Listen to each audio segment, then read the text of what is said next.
Want to make your WordPress footer look more vibrant and match your website's style? Today, I'll show you a super easy way to change the text color in your footer widgets. No coding required. First, log into your WordPress dashboard. From there, head over to Appearance and then click on Widgets.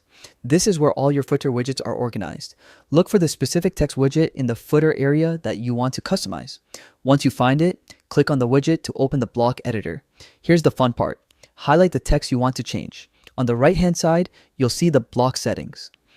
Look for text color or background color options. You can either pick a color from the palette or enter a custom hex code if you have a specific brand color in mind.